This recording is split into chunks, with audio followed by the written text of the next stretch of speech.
close them out.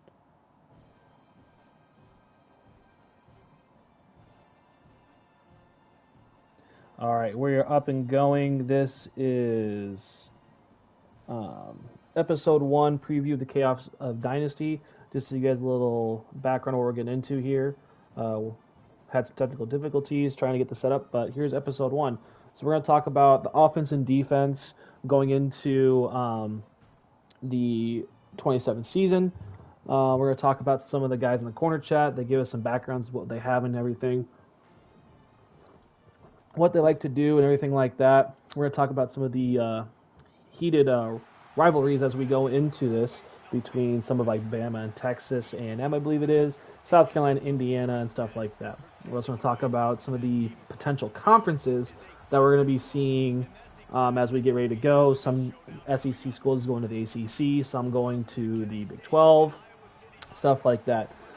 We're also talking about the rankings that have come out in this past week with toughest places to play and the top 10 of each position.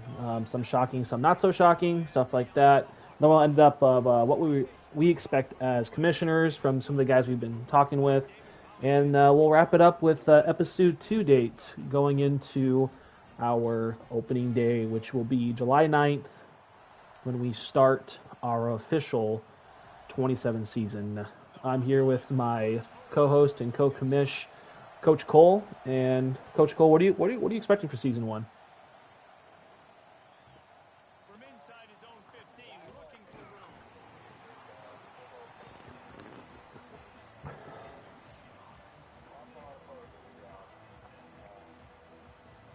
This crowd trying to show them what it's going to be like all day in this house. He'll ride his man on the option. He couldn't get it to the corner as this defense opening things up with a big play. And that just looked off. The timing, the rhythm, I don't know what it was, but usually that option, man, it's so precise, right? Like really quickly making a read, and you could tell they weren't on the same page. It went absolutely. Yeah, I totally agree with that. I would say, I mean, looking at it, I'll get a little bit ahead of myself looking at like some of the top 10 of each position. I saw definitely 2 linemen for Iowa in that top 10. It was definitely the center. He's like a 95, and then one of the tackles is a 90. And then I saw a tight end, which tight end U Iowa has a tight end and an 88 overall. So that was it was good to see, being an Iowa, both Iowa fans and stuff like that. So a lot of potential. I think looking at it in the Michigan standpoint, we lost a lot of defensive keys just like Iowa did. We have, a lot of question marks. I have Bryce Underwood back, but, will they have his same speed? Will they have, some of those things? It's a bunch of things to wonder about. But yeah, I'm after watching some of the gameplay, I've seen a lot of good things defensive wise with the the linebackers, actually playing coverages, not looking dead as they did in like 25, 26. I think it's going to have a big change in how people are playing the offense. I don't think we'll see as many big plays as we're used to seeing from 25 and 26. You know what I'm saying?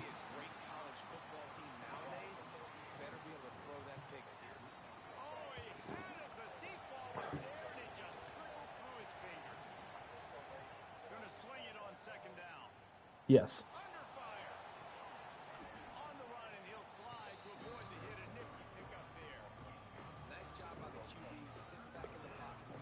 Yeah.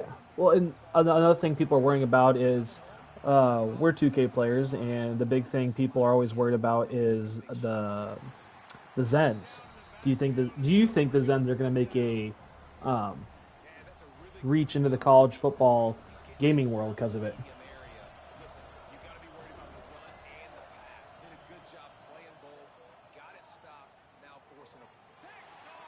Damn. Yes. That was a bad ball. Oof. Anyways, continue.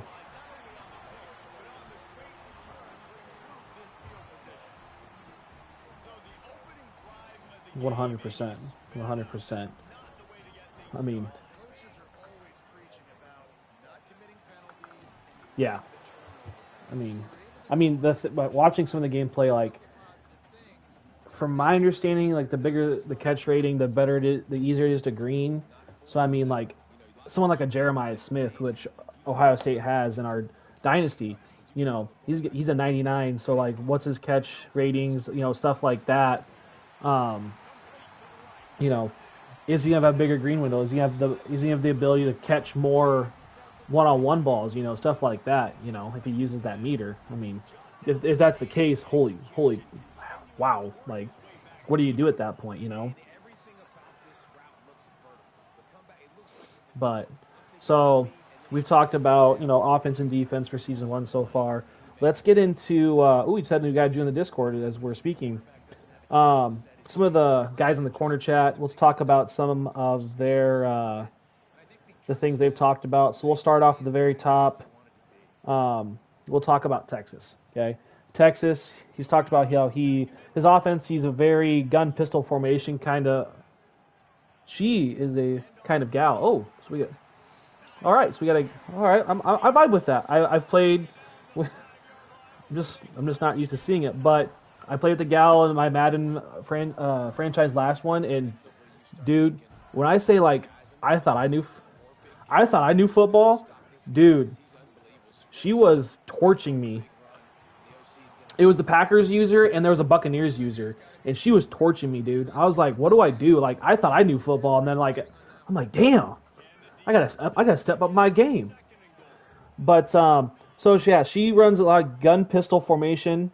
4-3, with the 4-3, I see some good out of it because you have four big dudes plugging up the holes.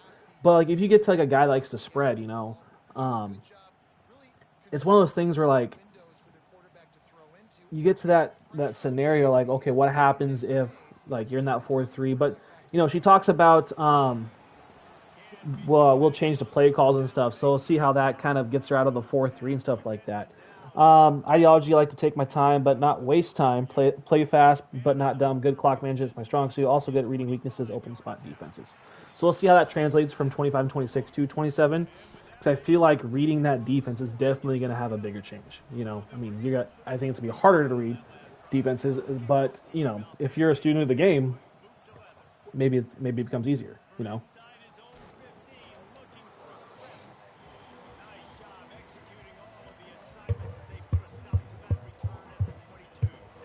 Mm-hmm.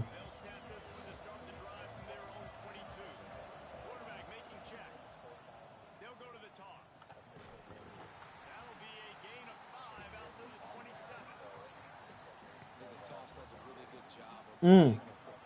Yep. You toss it out there to the running back. You better block the defensive end. That's priority number one. Good job blocking the defensive end. Get a nice positive game in the toss. Halfway there on first down. It's second Yes. and 5. Yeah. Getting the field. It's Underwood. 100%. Ooh, that was a good ball from Underwood there. I am currently in the process where I have to paste it in here. Man, these plays are really, really simple. Really easy to run. I like it. Just drop back as a quarterback. See the big fella. Wait for him to get open. Hit him. Get a nice positive game. Oh, 100%. I've even got mine in there. I'm going to be running definitely probably a Michigan style of like an offense. And that's kind of more of like the pistol, the gun, the RPO. It's kind of the balance between Michigan and Ohio State together in a way, because I'm a guy that likes to, I like to run these heavy sets. But then I'll get into like a spread and I'll get into that stuff. But I'm more of I want to control the ground game, and if you don't let me control the ground game, well, then I'm going to get my speedsters, and because I like to recruit speedsters. I like to get speedsters on the outside, and okay, let's go. Try to stop me with speed kills. It's kind of the name of the game anymore, whether it's at the quarterback position, the running back position, receiver. I want speed. I don't care if it's a 60 overall and I have to develop them. That's what we got to do, But for a defense, I kind of live in the 3-4 lately. I know traditionally like 3-4 is like, oh, it's a weak um, run defense and everything. But I'm like, well, when I sit in a 3-4 and a 4-2-5, I mean that's a 4-2-5 is basically sometimes a variation of a 3-4 because that backer can walk down and be your fourth guy in a stand up, you know. Um, but when it comes to stuff like that, like I just love to sit in that 3-4, make a big like fat nose tackle, plug up the middle, and work that way. Because I mean, any more like if I play someone like me, who is a big speedster type of a guy, I need more guys that can move. I mean, if I put 4 guys in line of scrimmage that are big guys, I think I'm selling myself short. You know. Oh, it is tough to kick and Kinnick. And that's a bad. Ooh. Yep. We'll get to that segment here about toughest places to play, and Kinnick is definitely one of them. But well, Jake, let's talk about some of your tendencies and how you like to play, and tell us about yourself, Coach Cole.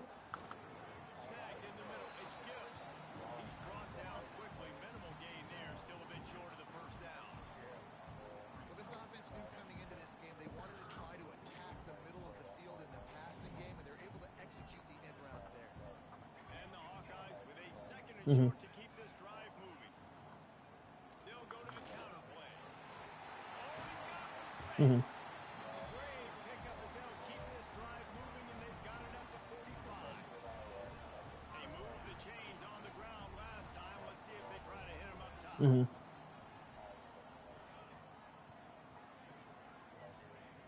Looking to throw on first down. Yes, I feel that. I mean, when you get to the when you're in your mojo and you're running the ball, I can wholeheartedly agree. Like it's tough to stop you when you're running, you're doing your thing and you're controlling the clock. Then it becomes hard because when you're like when I've played you, it's been it's been very very tough to stop because I'm trying to play from behind, and you do a very well of controlling the ball and staying ahead when you're ahead. You know. Out of the gun, they'll run it inside. Got enough for the first down and once more. All down, but he has enough to move the chains. Well, the offense is in a really nice rhythm right now. It seems like no matter what they're dialing up, they're getting positive yards. It just Agreed. feels so good as a play caller when you know on first down you can get yards like that turning around and hitting. Yeah, and on the other side, Yeah. scratching your head going, what the heck can I do here? You got to find something. The defense Mm-hmm. has got to find a way to create some momentum. Whatever they're doing right Yeah. now, it's not working. So you got to keep Yeah, 100%. Well, with us being known, let's go to our next team we'll talk about. So we've talked about Texas, Florida. I had actually played with Florida in a couple of franchises in Madden. He is gun heavy, loves to run a lot of gun, no under center type of guy. I think the only under center I've seen from him is anything inside the 5, and even if that, he still likes to be in gun. I would be surprised if he runs any sort of pistol this year. Very good, very football savvy type of a person. He knows when to get rid of the ball, very mistake free. If I remember, there was one year he only threw like 4 interceptions and got MVP with his quarterback. Like it was like 42 touchdowns to 4 interceptions. Like it was he and the crazy part was I don't think he eclipsed 3,500 passing yards. It was like 3,000 passing yards and 1,000 yards rushing. So it was like very much so. I'm going to, I love this formation, by the way. Yeah, but he's one of those guys where like he will play mistake-free football and he will capitalize on your mistakes. It looks like he stays in nickel. I think he's always ran nickel when I've played him. Now I'm thinking about it. Very good in it. He sends his nickel linebacker sometimes he doesn't, bluffs it, but he will use a lot of the middle linebacker stuff. Like I said, very good player. Him and Bama have some old heated rival stuff they're going to probably go back on. His motto, pretty much with ideology, is as long as he beats Bama, he's fine. He could get one win against Bama and call it good the rest of the year. You know.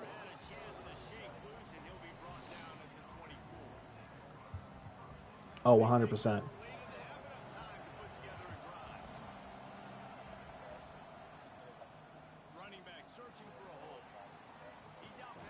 Yeah.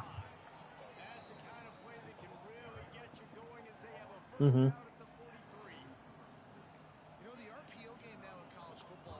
Oh, it's easy to turn over. Yes, 100%.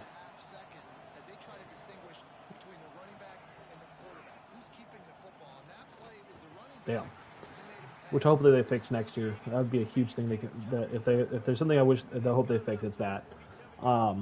Next player we'll talk about. I've never played with Georgia. He is a Nebraska fan, so sorry in advance. We already talked in Discord a little bit. He's a diehard Nebraska fan, and it's one of those things where it's like he's just tired of losing as a Nebraska fan. Totally get it, because No, I don't. I'm sorry. Anyways, go ahead. It's the best feeling ever.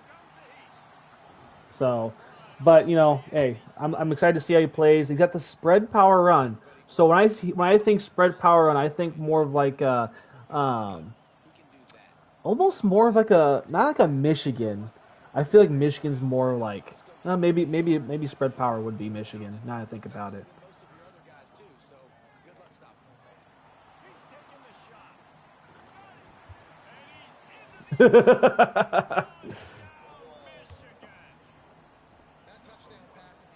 Mm-hmm.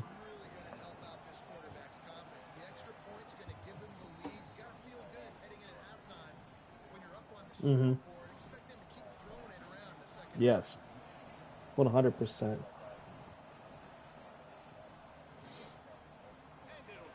Yeah, and it looks like the South Carolina guy said I can only hear you, not the other guy talking. So it must be a setting thing. We'll get figured out next time for you, Jake. It's just in the settings or something. But we'll keep him up to date. South Carolina's listening. Thank you for tuning in, my guy. We're just talking some simple things. But so yeah, we're excited to see Georgia. He talks about the mid thing. It's good. You just fixed it. Okay, awesome. If not, we'll get it figured out. It'll be okay. Yeah, if he's still listening, he'll let us know for sure. But you did get switched over. We'll see what happens. If not, we'll have it ready for episode 2. But yeah, he likes to play slow. So when I hear play slow with spread power run, I hear in my head. I'm thinking like okay, I like to do like RPOs, but be safe about it. Ooh, good playmaker.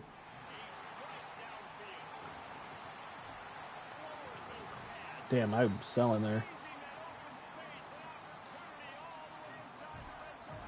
But okay, so we got Georgia, Tennessee. Another new guy, new face. Heavy looks like spread, 4-3 multiple. So that's kind of down your alleyway, I think, as a defender with a 4-3 multiple. You talk about being versatile and what you do on defense. I think it's the closest thing that comes to you, besides saying multiple D. But 4-3 multiple, I think, is the closest. But what do you think on that?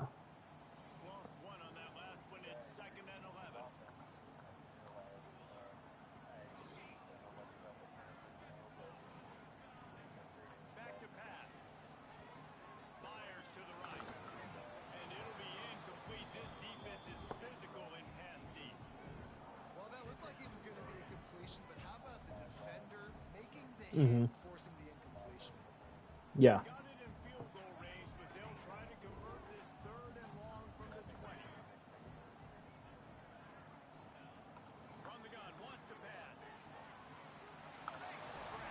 Yeah.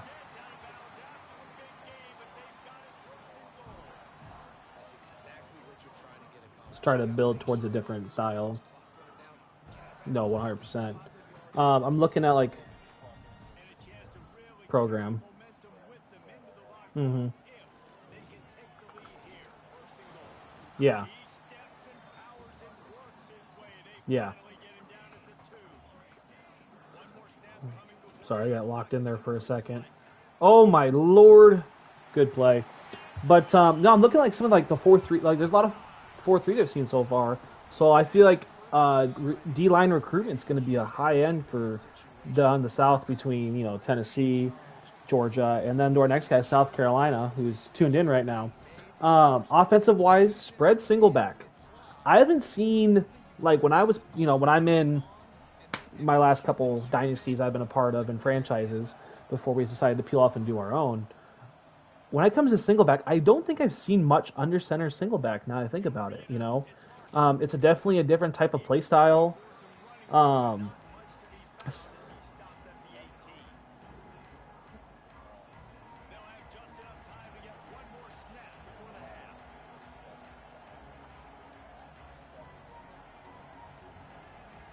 mm-hmm. Making side adjustments here. Looking for a man. It's Underwood. Gonna let it fly. Damn, I peeled him off. And that's going to do it for the first half. So the first half has come to a close. We'll take a break and head over to the halftime show. Yeah. And the Wolverines will boot it away to start the second Mm-hmm. half.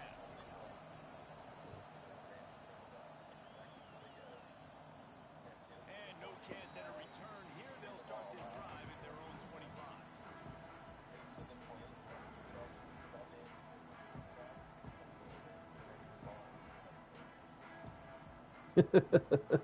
I just got an update from Georgia in the chat. The Iowa glaze is crazy. Hey, I mean, it is what it is. It is what it is. Uh, oh, I agree. I think it's either there's no in between. They did. The quarterback is in a rhythm. That was obvious in the first half. So this first drive, Yeah. continue that. Some good decision making. You want to see him playing on time. And as always, Oh, 100%. I mean, I don't know how I don't give him the football. It's the reason I built I'm gonna say it as an Iowa fan, like this past year, going into the season as an Iowa fan last year, I thought we were gonna get absolutely like 40 piece by Nebraska going into the season, like with with Raiola and what all they had coming in, right? be decisive, stick your foot in the ground, pick up 3 to 4, and we are not going to complain. Oh, 100%. Second down, they'll go to the air. Missed his receiver there. It's incomplete. Yep, 100%. Well, because you think of like any Iowa team in the past 10 years when it comes to like ranked teams, and especially at home, like Ohio State with what all they had. Oh yes, but oh come on, Rodmore. That's like yeah, that's like yeah, yeah, yeah, exactly. But yeah, so like. I love this free safety and how he plays center field. And oftentimes, he's able to bait QBs into Mhm. bad decisions. He did it right there. Made the quarterback think he was dropping one way, put his foot in the ground, got in front of that pass, and then showed you the wheels, returning it for a touchdown. And the extra point puts them on top Yeah. by 1. They're coming out to tee it up. Yeah, I feel like we're gonna get a lot more stops in this game too. I mean, it's gonna be definitely. I feel like it's gonna be more of a defensive focus this year, to where if someone messes up, it's gonna be capitalized on. Whether it's AI or user. I feel like we're gonna see like a lot more like 42-14 ball games, rather than like 70 to like there was a time where I saw like 77-5. Or 77-7. I don't know why I said 5, but there was a game where it was like something to 5, and I'm like, okay, well, it is what it is, and stuff like that. But oh, you missed the block. Oh, you missed the hit. I love Wildcat. I actually despise it so much. But yeah, it wouldn't be a bad idea. But going back onto South Carolina here, ideology, every play single matters. Limited turnovers. I've seen a couple of those. Like we talked about limiting turnovers. I mean, I feel like that's gonna be the key in this game, being more defensive focused. I mean, if you limit the turnovers, I think you'll win ball games. I mean, that's just life, and that's just football in general. You limit the turnovers, you're gonna win the game. I mean, you get turnovers, you're also gonna win the game. But it's just one of those things where like you have to do it, and one of those things. Let's go to Oklahoma. Spread I form. When I hear that, yeah, I got you. I got you, Georgia. We're having some technical difficulties. We'll have to fix it for episode 2. But when I hear I form gun, as a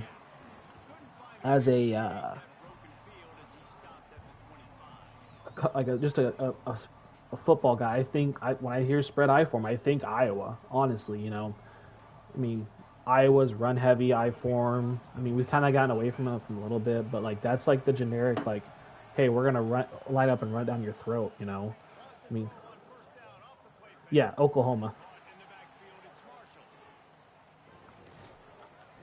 Really good job to pick up a chunk of yardage and get it out to the 39-yard line. Looking for a productive play on first down. To the air, it's Underwood. Yes, 100%. Fires to the wideout. Complete to the left. Plenty of room on that play, and they find their Yeah, no, yeah, and I think that's just the old Big 12 in Oklahoma where like they'll score, but they always get scored on. So like if they're not gonna like, as an Oklahoma user, you have to find the balance of what can I do to balance the the run and the pass. So I mean, reading that I think is doing really good. Fast pace. I mean, when I form fast pace, I mean I think like hurry up I form, like that might be like kind of one of those things where like it could be good. It could be one of those things where I'm like, oh, I mean, I'm not as a player. I don't think I don't have to worry about it too much. It's just one of those things. But ooh, we've got our first air raid team, offensive air raid, Penn State. Okay, quick passes, attack the slot, stretch the field. Okay, that to me sounds like if I'm connecting, Madden college football, that sounds more of like a Arizona, Kansas City Chiefs type of guy, spread you out and all that fun stuff, like one of those things, horizontally then hit you deep. So when I'm thinking I'm thinking more, actually now reading that, I'm thinking more of like a Seattle with Kenneth Walker this past year, go side to side and then all of a sudden like hit a couple dives and all of a sudden you throw it over the top, like you're not expecting it.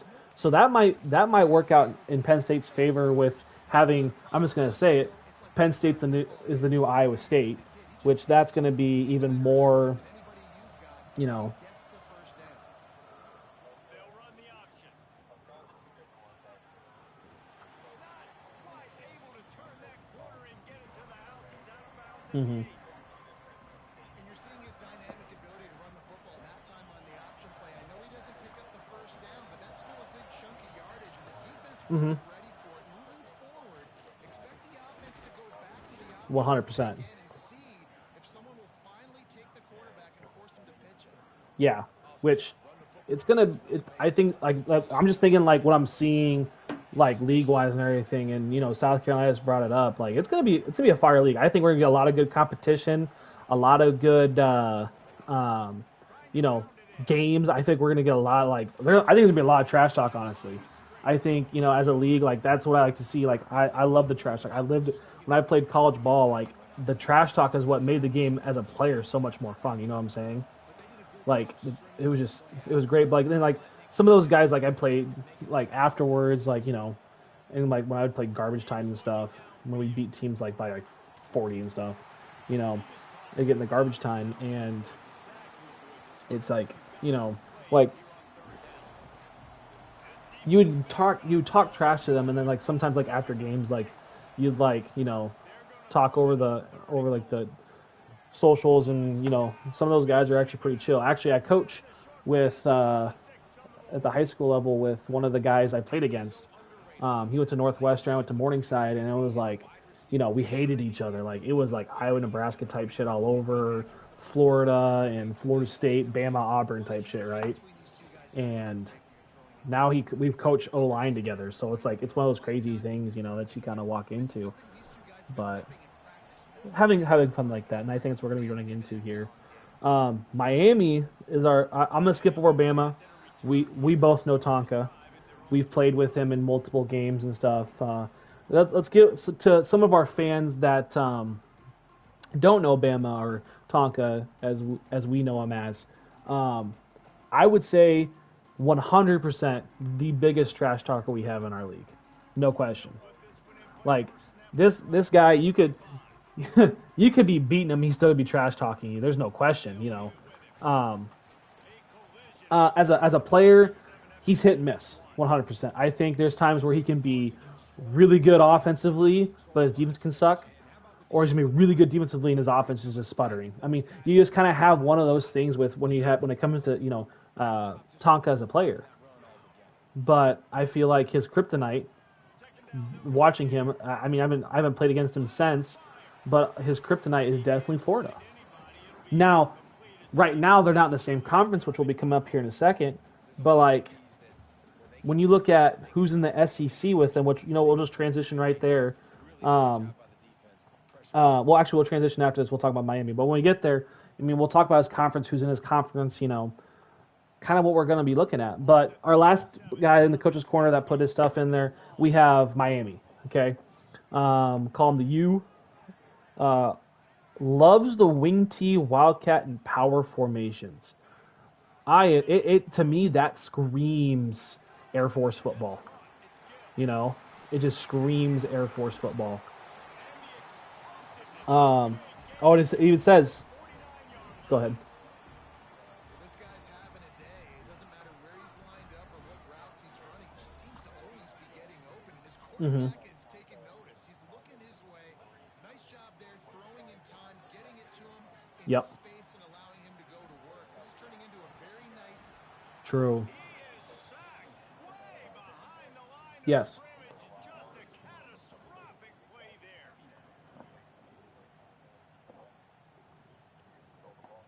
Yeah, ball control is huge. Well, like, and what it even says, I kept reading, similar to the Service Academy offensive styles. We are going to see some load option, midline option. That's going to be a wrinkle in the league itself. That's what we're going to be coming up on. And I feel like a team like Miami who plays like that, teams like me who are, very quick, want to play quick, that get slowed down and have to cherish the possessions, that might run into some trouble. You know what I'm saying? Because it throws us off our rhythm in a way. But it's kind of that nice, and he runs a 3.26. Situations, I'm rushing the quarterback. You bring in the nickel, a little bit more speed on the field. 3.26 it can be a dime, but it's five guys in the box and then 6 DBs. So that could be good for teams like they're pass heavy. It could also be bad for teams that like to be run heavy. You know what I'm saying? He even says Nick Saban, Bear Bryant style. Makes sense. Like, when you look at Bama, that's what they do. They take their 5 biggest dudes, put them in the middle, and everyone else go cover. It makes sense. It really does. And then line up in tight formations a lot, misdirections for eye candy. Oh yeah, this guy's going to be, just looking at Miami's going to be that dude I'm going to be like stressing, because I do not like to play slow. I'm more so a let's get going, fast tempo type of guy. The times I've lost have been to guys like that, very slow, methodical Iowa football. I feel like anytime I've lost in, college football or Madden, it's the guys that, play slow and methodical, But yeah. So with that being said, let's talk about some of the conferences right now. Right now, as it is, we have 20. 27 of 32. That's pretty good, I think. Good 4-3 stop. So in the SEC, we got Arkansas, Ole Miss, Auburn, Georgia, Kentucky, LSU, and Tennessee. It should be 8 if I remember right. Maybe 9, but we'll adjust it as we go. I kicked it too hard. But we have some of those teams in there. I feel like Ole Miss is like just looking at rankings when we'll get to it in a little bit. Ole Miss, LSU, and I don't know much about Auburn or Ole Miss, but LSU, we both have played with them. I actually played football in college with them. Coach Boyd, who's coaching LSU for us. When I say, oh wow, there is no way that just happened. There is no way that just happened. There is no way it just happened. Legendary. But Coach Boyd,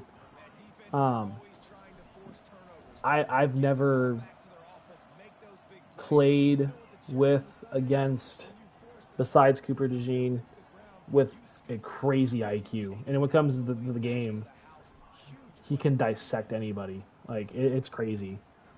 Like I'm currently, I think 1-4 against him, and like it's always been close. I mean, I think the first time we played it was a blowout, but like he can adjust on the dime, and it's crazy how he does it. But I think looking preview wise going into it, the SEC, I think if anyone's going to win the SEC first year, I think Coach Boyd and LSU right off the bat. I don't see anyone year one in the SEC, and I hope someone proves me wrong. But Coach Boyd and LSU year one may be a problem, especially mentioning the atmospheres. LSU being number one, oof, he played his cards right, And then we go into let's. What do you want to talk ACC first, or you want to talk Big 12? What are you thinking?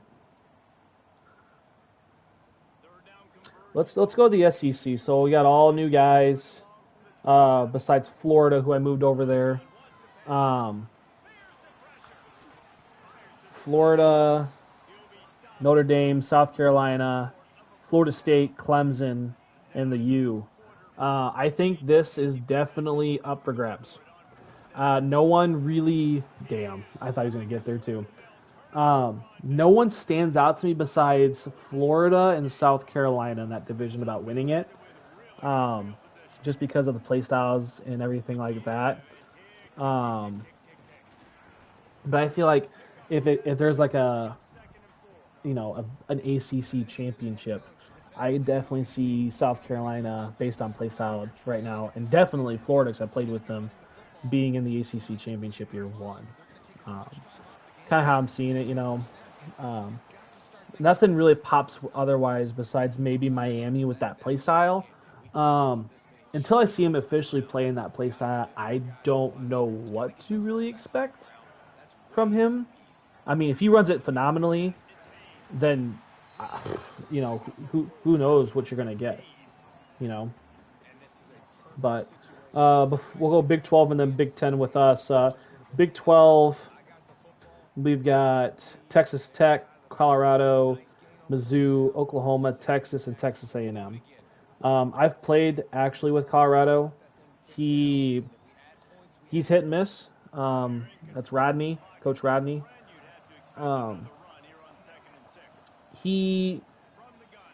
When I've played him, right, it's always been 95% pass, 5% run.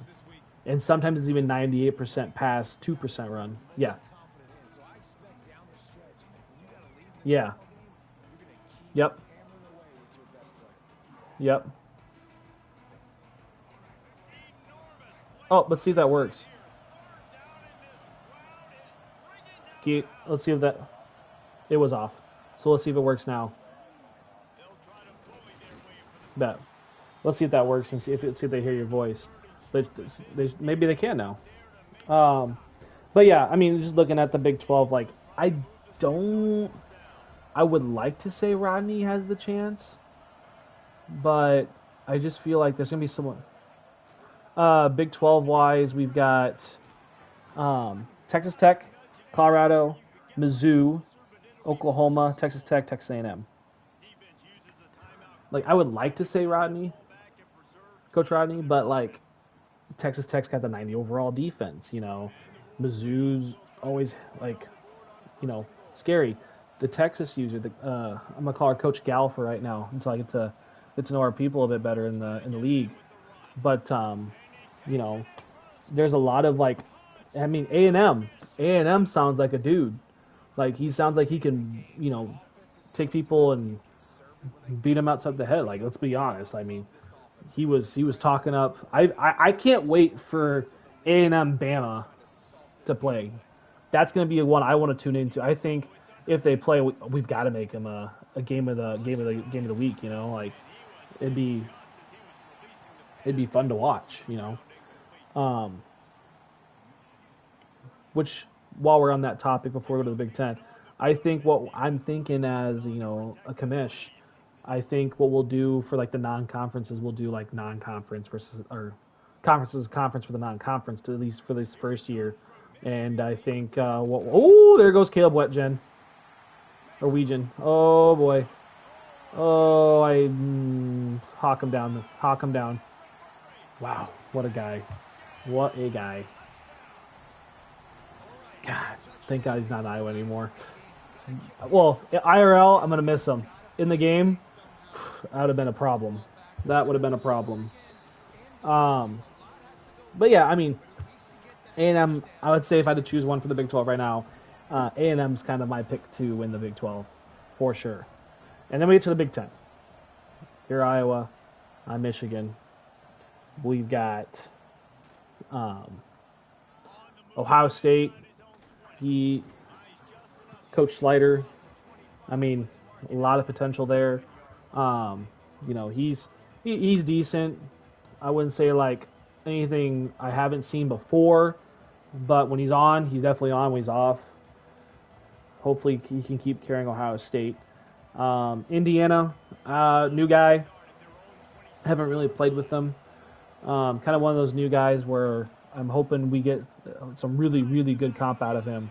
I mean, just hearing, seeing the chats and stuff, he sounds like a really good competitor. Oregon, I haven't heard much from, and Penn State, reading their thing. It's kind of one of those things. But if I had to pick a team to come out of it right now, I would say between us and Indiana, maybe even Penn State. I mean, I think the Big Ten's the most one up for grab right now.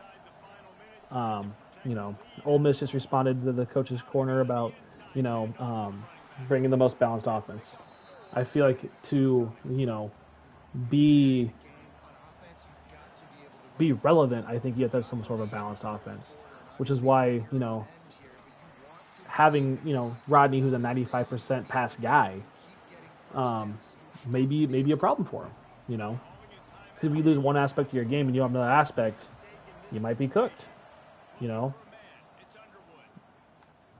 we're taking the top off. That was dumb. All right. But kind of the thing. So, what do we got next on our itinerary? Coach Cole, what do we get? You remember what I had on there?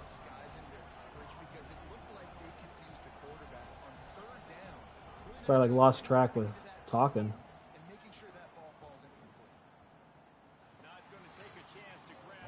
Toughest places to play. So, I just want to give a quick shout out to, was it Indiana or or South Carolina that posted in there? Let's pull it up in the general chat real quick. Scroll up. Or no, oh, he posted it was the, oh, wow. Come on, Ron Moore. Don't get hawked by an O-lineman. Okay. Yep. Oh, thank you, Ole Miss. I appreciate it. So the top 10 places to play, toughest place to play. I know I have 11 through 12, 20 on my phone through somewhere, but Coach Boyd has LSU at number one. Like having the toughest place to play. Thank you, Ole Miss, for putting those in there. I mean, having the toughest place to play is definitely a huge benefactor, especially if you've played 25 and 26. You have a lot of those toughest place to play. You've mentioned it when we played against each other. You hate the meter. You hate how it disrupts your play. I agree on the aspect of losing the icons. I mean, you can still see the player. I mean, but it's kind of one of those things where like the shaking, not getting the calls in, like that it gets tough playing in those environments. So I mean, you look at the top 20, everyone is mostly has that one of those teams in there except Washington and Utah. Otherwise, everyone has someone. Penn State's number 3 on that. It goes. Looking to throw on first down. Here's a throw downfield late. Mm-hmm. A spectacular grab there as they try to finish this game with a little something to feel good It's so loud. It's just so loud when it comes to that.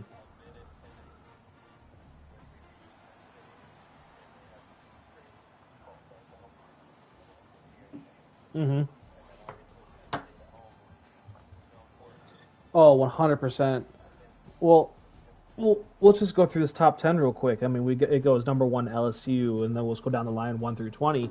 Ohio State, Penn State, Georgia, Bama, Oregon, Florida, Tennessee, Clemson, A&M, Oklahoma, Michigan at 12, Texas, Auburn, Washington, South Carolina, Indiana, Utah, Iowa, Notre Dame.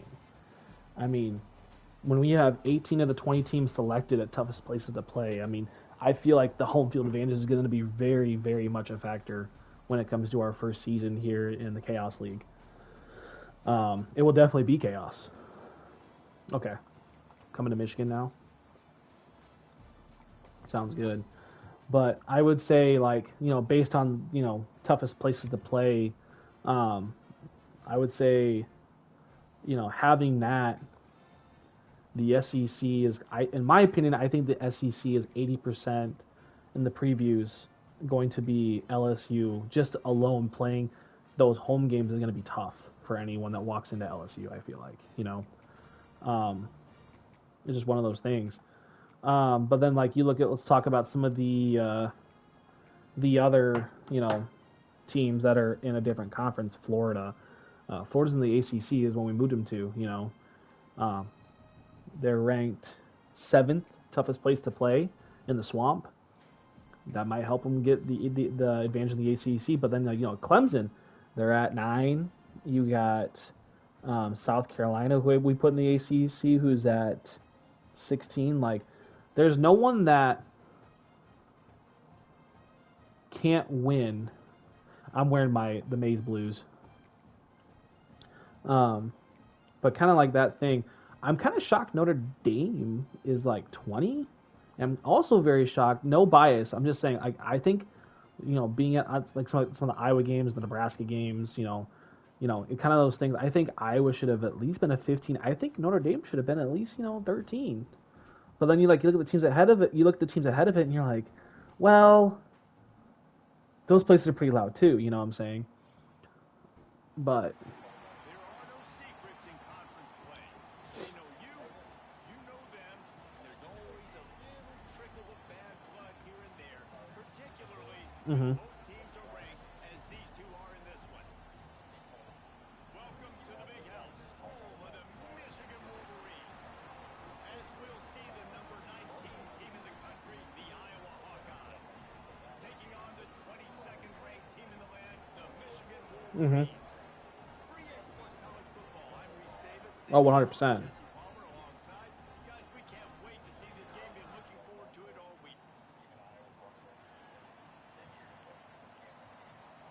Oh, 100%.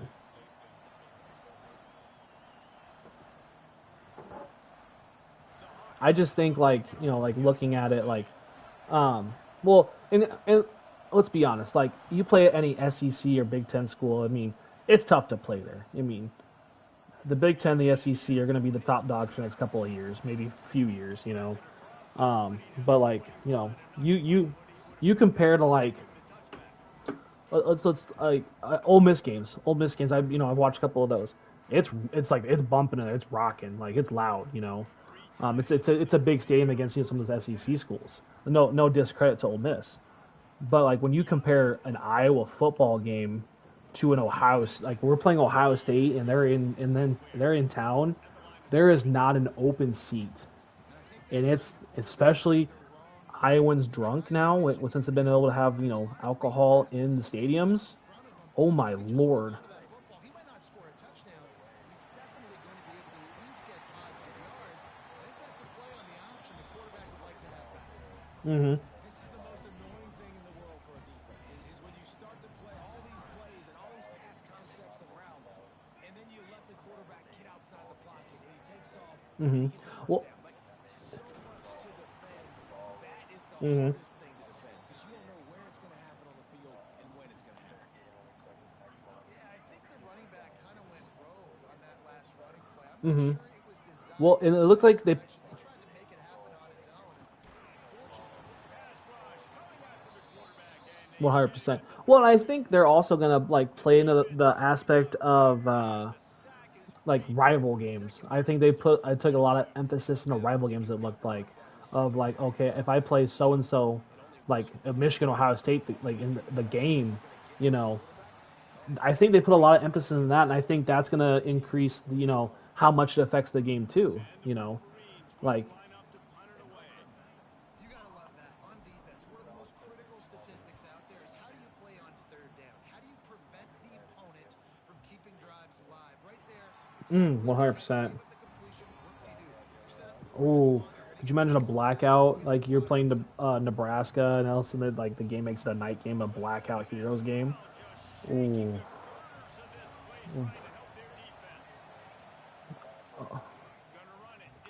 Yeah, that might be a crazy game. Well, since we're on the topic of rankings and stuff, let's go back and talk about some of these player rankings. Okay, we'll start with the halfbacks. Okay, Ole Miss has got a 96 overall halfback in Kawan Lacey. That dude, watching him last year, there's days I wish he had a Hawkeye jersey in our offense because he would have been 10 times, and I hate to say it, but 10 times better than Caleb Johnson. Like, that dude runs hard. And I mean hard.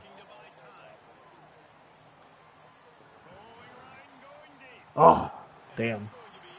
Oh, this is my first time looking at the top 10, by the way. Mizzou has a 96 halfback and Ahmad Hardy. Did not know that. Yeah, 100%. That'll be the next category.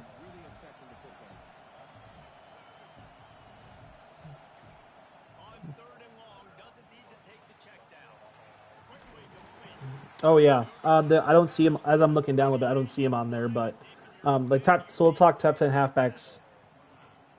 Oh yeah. So we have Kawan Lacey as number 1, 96 overall. Then the Mizzou halfback at 96. Mark Fletcher 93, Louisville 92, BYU 92. Excuse me, Rutgers 92, Florida 91. That might be a little bit of nice. I also see West Virginia's a 91 halfback in Cam Cook. Okay. Caleb Hawkins for Oklahoma State 91. And then to finish off, Nate Frazier 90. I thought Nate Frazier would have been a 92 going into it just because of everything, but then again, he really didn't. Like he did some things, don't get me wrong, but he wasn't like impressive. So that's kind of what we got for halfbacks. So I mean, you got 1, 2, 3, 4, 5 user running backs that are in the top 10. So that's kind of nice. I don't know if we'll see run heavy, but kind of one of those things. But then we go look at the receivers, the top 10 receivers. And automatically, I'm looking at this, and I don't see one name, right? That is a beautiful play. Oh, no, I did see him. Never mind, I do see him. Facts. So, Ryan Williams, the Alabama receiver.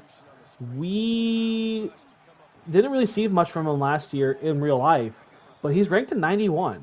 So it's kind of interesting.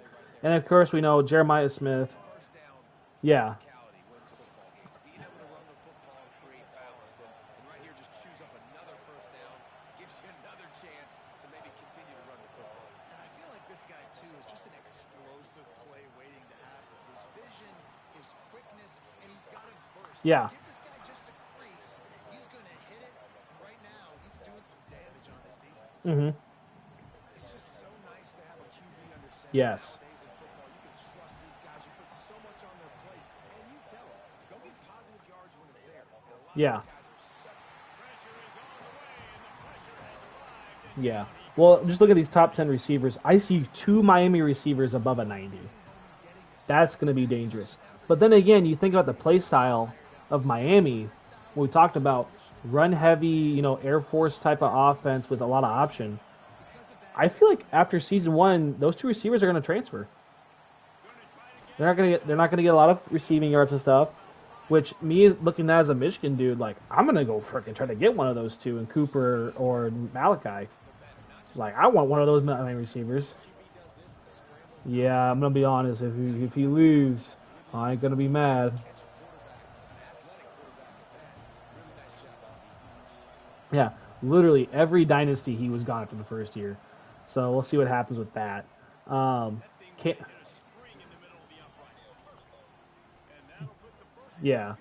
I'm looking at Coach Rodney. He's a 91 receiver in Colorado too. It's kind of nice. Florida State's got Deuce Robinson 92 overall. KJ Duff for Rutgers is a 92 overall.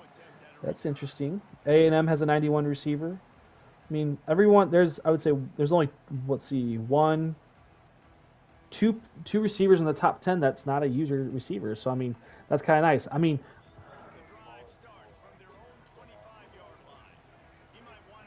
the smallest school, I want to say it's Kentucky right now. Like, if I'm thinking like football wise, you know what I'm saying?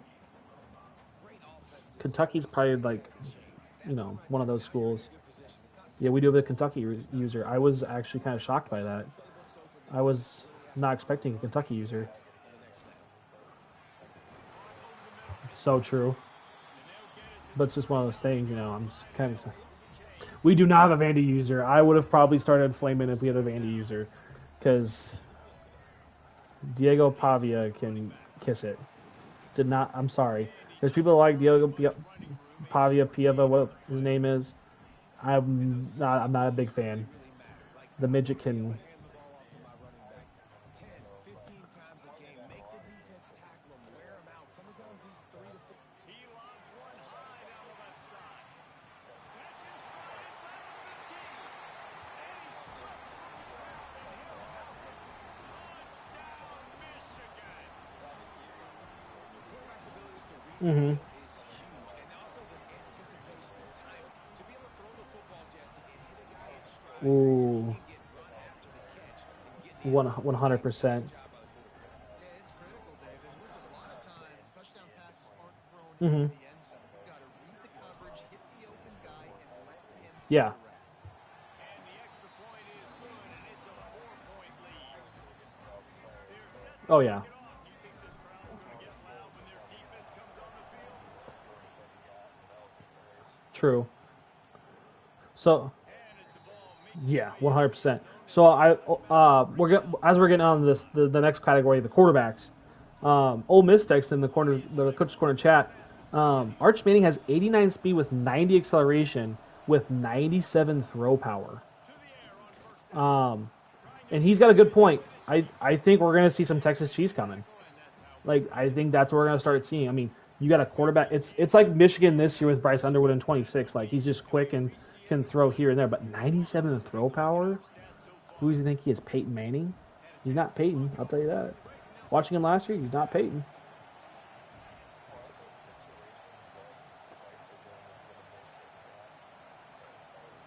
Mm-hmm.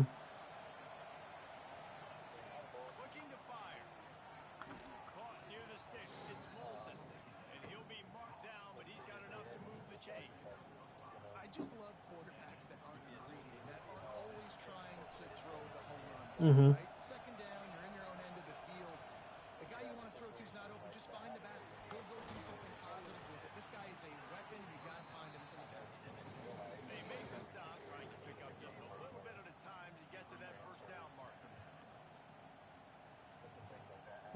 Yeah, 100%. 100%. Hawkeyes in a good spot here with second and short. Oh, that I cannot wait for that. With the catch, That's gonna cause some crap. they knock him down, but It's he gonna suck. When we get some decommits, that's going to suck. And when I mean like absolutely suck, it's going what's gonna piss me off as like a fun piss off is when someone decommits and like goes somewhere else because of INL money, and I'm gonna like cuss up a storm like that. I'm telling you right now, one of our coaches' corner topics is gonna be like definitely like the decommits that happened this week. We're gonna talk about some of those decommits and maybe what they got offered in NIL money and stuff like that, and you know. I think that'll be fun, and we're definitely gonna have people come on air with us. You know, whether my only worry is that they're an Xbox user. Like, we'll have to figure something out. Definitely if they're on the air and stuff. But when we have people that are PlayStation, it'll be a lot easier to just join us in the party here. We'll talk about it, and we'll go from there. But that was a great play. But so let's get back in these top 10 quarterbacks. I mean, we already talked about Arch Manning. He's actually a 91 overall, and he's in the 6th spot. We have Dante Moore in Oregon at 95 overall. We have Julian Sayan with 94 overall at Ohio State. We have Trinidad from Ole Miss at 93. Jaden, I'm not going to say his last name because I'll screw it up, 92. CJ Carr at Notre Dame, 92. After Arch, we have Darian Mensa, who is the Duke quarterback in 26. He is a 91 for Miami, and he was good when I played with him, and he transferred actually in one of my dynasties from Duke to Coastal Carolina, so it was fun to get him. Nell has Sam Levitt from Arizona State at 90 overall. Noah Thifta, is that I'd say that's one of the last names. 90 overall, Arizona. And then you have John Mateer to finish it off at an 89 overall for Oklahoma. So, I mean, again, technically in this one, there's only one using quarterback that's not on the list. I mean, no one's Arizona. Everyone else has that team claimed. This is like having an extra running back in your backfield. This quarterback is magic. When he decides to keep the football, he can make people look absolutely silly. It shows you on that play. and the extra point gives them a 3-point lead at 10-7. Mm-hmm. Kickoff unit is out there, and boy, did that last drive quiet this crowd. Mm-hmm. It bounds through the back of the end zone. It'll be a touchback.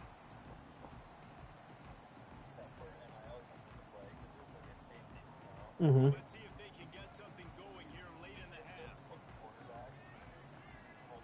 throw. It's Underwood.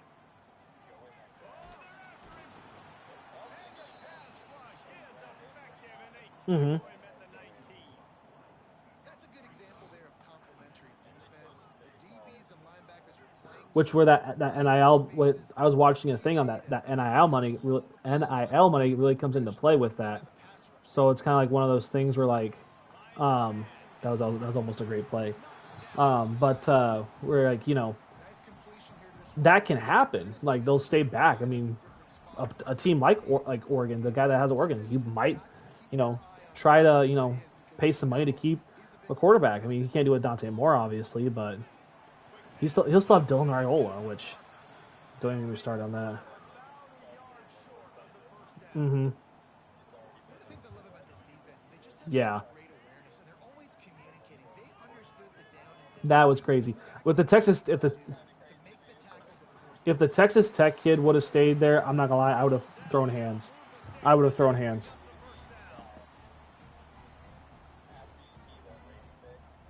Mm-hmm. Wolverines come to the line with a fresh set of downs. Mm-hmm. Trying to escape and get it himself. Oh, he's got some speed. No, 100%. Gets it all the way down to the 39. 100%. First down. It's like, dude, just. It's almost like they're getting paid more in college. It's just crazy. Let's go to the next topic where Iowa thrives, and I feel like we've always had a good lineman. No matter what, like what is tackle, guard, center. This year, the highest overall for Iowa is literally a center at 95 overall. You know, uh, Cade Piper. That's really good. I know. I'm, I'm like, damn. But oh, that's a fumble. He got it back. Thank God. But like, I mean, you look at the top 10 centers. I mean, Big Ten, Big Ten, Big 12, Big Ten, uh, Big 12, Independent, SEC, Big Ten, Big Ten. Like a lot of Big Ten. Like the Big Ten, has some frick, and they've always been good lineman wise. I feel like I mean, SEC this, SEC that. I'm telling you, like people diss on the Big Ten, and then all of a sudden they lose the Big Ten teams. I mean, it's just, the Big Ten's just getting better.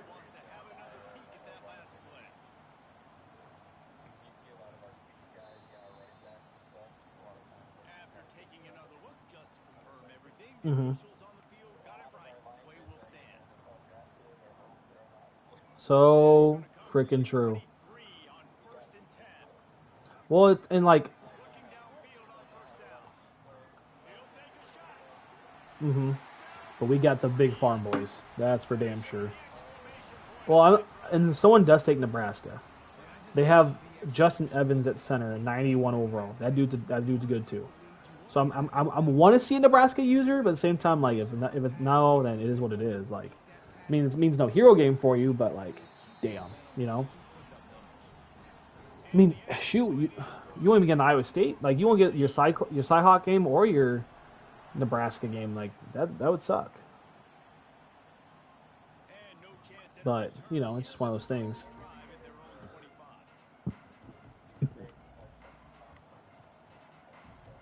Hmm. Yeah. Well, They'll put this one in play first snap of the drive from the 25. true. Well, and here's the other thing I was thinking about too. Who says someone doesn't get fired and they get offered a contract to Iowa State? You know, there's still a chance you can play him down the road. You know what I'm saying? It might just be because. So how? So yeah. So like, what'll happen is like, say you get a contract, it's free reign. Yeah, so you get free reign. If you want to go somewhere and you get a contract, you can go there. If you get fired, you get fired. So it's kind of one of those things where like, you have to. It's college football. I mean, you have two losing seasons, you get toasted. Bye, see ya. You know, and that's where like you'll have to find a job. You'll have to go somewhere.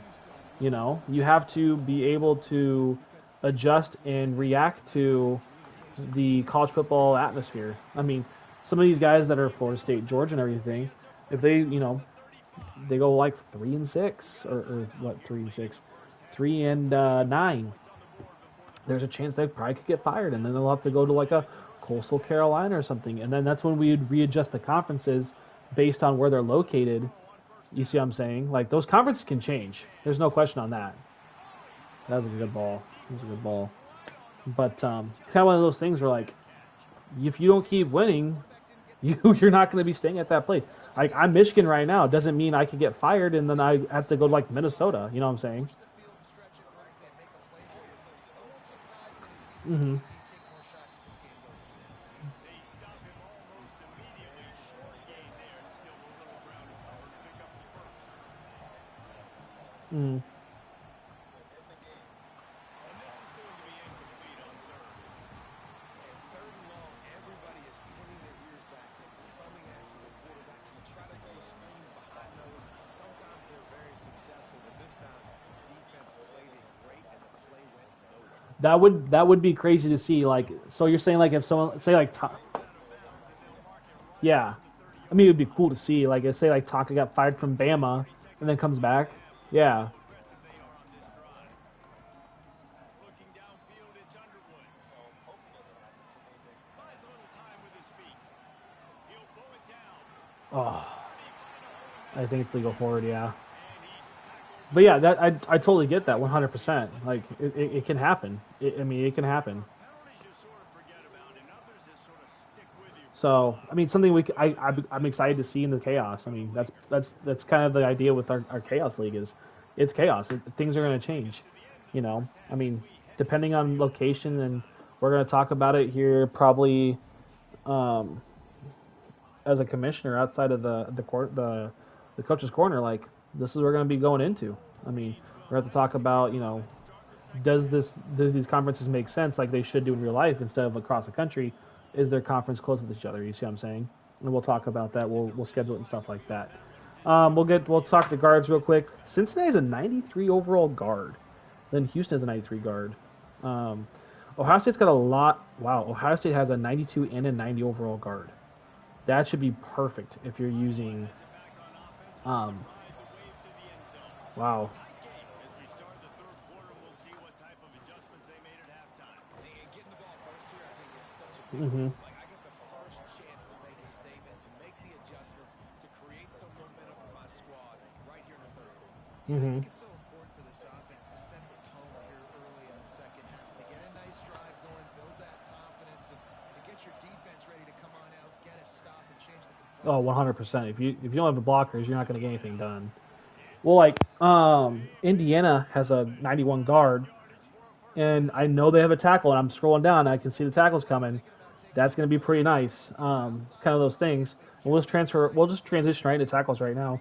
Carter Smith, a 97 overall tackle for Indiana. That's a big dude, and if I'm Indiana, I am going to cherish that boy as a blocker, because damn, he's even good in real life. I ain't gonna lie. You just sense the frustration starting to build, not only on No, I can't see that. I wish I could. Ole Miss has a 96 tackle. I mean, that's going to be huge. Texas has a 94 tackle, so that's a good blocker for Arch. early in this game. That was a pretty good So that's kind of nice. Ooh, you've even got a 90 overall tackle in Trevor Locke. So you got two. You got for sure two. And it's a great lower to be etched in. Obviously, year after year, you see so many dominant guys in the trenches. And this is how it's done. You stop the run first, get them in passing situations, then you're Yeah, 100%. And then our last offensive. And then here's our last offensive category. Tomorrow we get defensive categories, which is what I'm extremely excited for as a Michigan guy, as playing as Michigan, because I want to see. Okay, we've definitely got to have somebody if we have no offensive numbers. Because if I remember right, I think Michigan's an 85 across the board.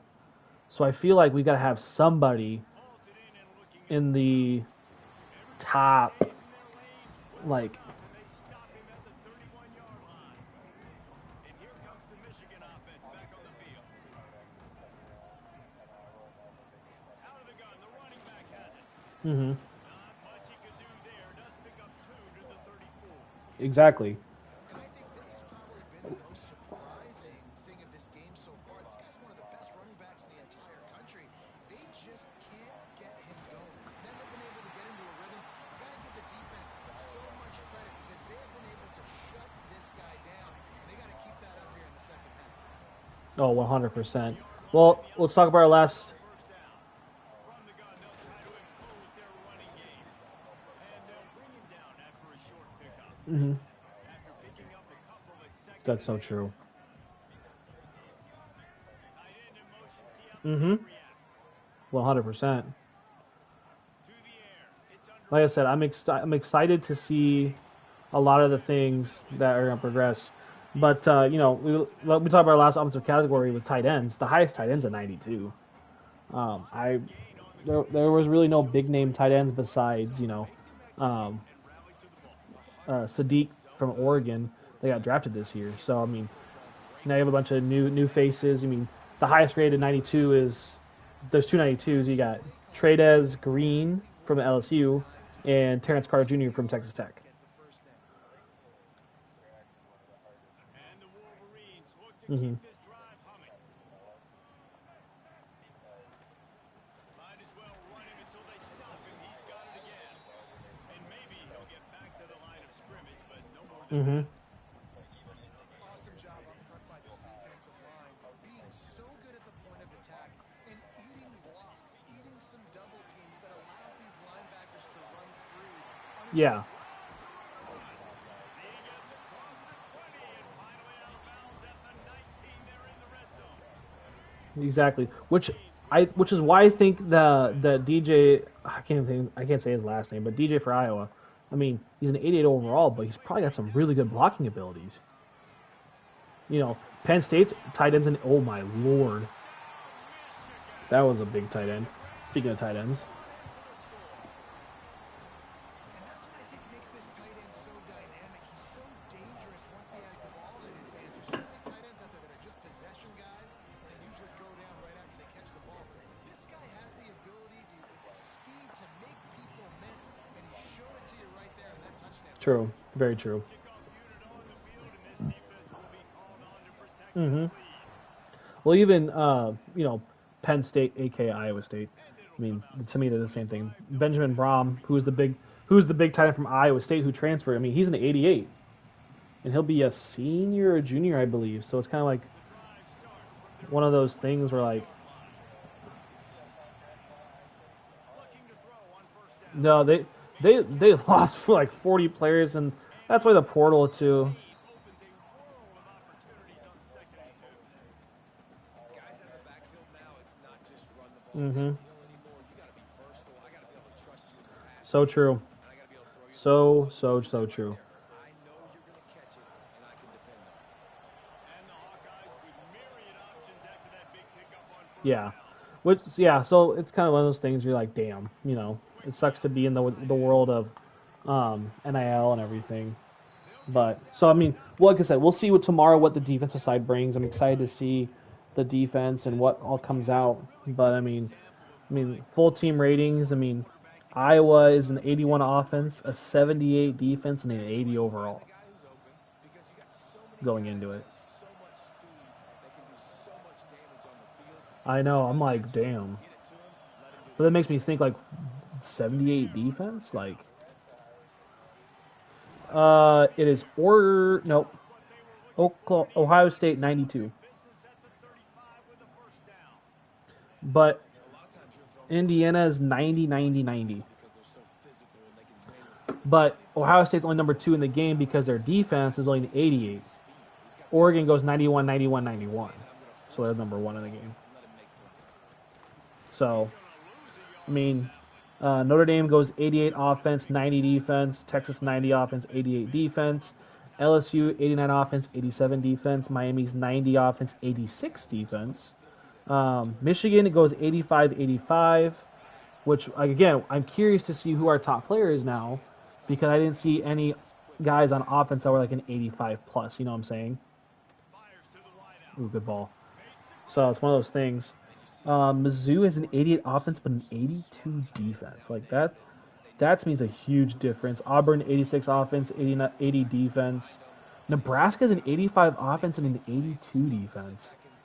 That's interesting in my opinion. You know. When I'm looking at teams, we have the lowest rated team that is like officially claimed and everything.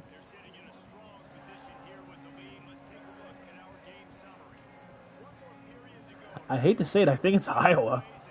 I actually think it's Iowa. The next lowest is Arkansas, which is 80 offense, 81 defense. Oh, I forgot that Kentucky. Kentucky's an 82 offense, 80 defense. It'll be second down as we open the final stanza. Lost a lot, yeah. Wants to go up top. It's complete. And they make the stop, and this offense has it inside the 5, and they That's true. Well, down 2 possessions. Good news is you get the completion. Very Others, true. though, did not get out of bounds. You know Yeah. right now saving the clock. That is at a premium for this offense. looking for the score. And that one is picked off in the end zone. It doesn't get any better for the defense. You know exactly the situation in the fourth quarter. Everything in your favor. Don't let them make big plays. Yeah, very true. Nice job. So I mean, it's gonna be interesting to see how this all shakes up and stuff. But Pretty close.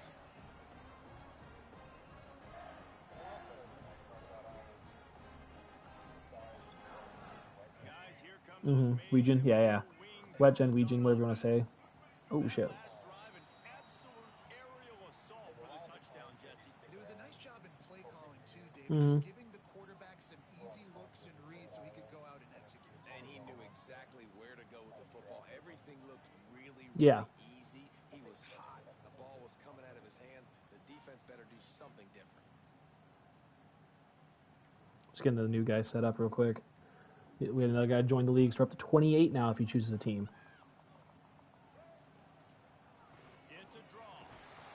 They shut it down, But but he gets two. I'm kind of serious curious to see who he takes. So we'll see. Cause that might throw some like oh, you know, like this could be a thing, you know. Oh, and I'm getting railed in the backfield. Wow. At the 6-yard line. This defense so far, they've understood the mission. The mission is to get this fast, speedy quarterback on the ground. And they've got to him early, they've got to him often, and most importantly, they continue to get him on the ground and create these negative plays for this offense. He got caught up. There's gonna be like a leak thing.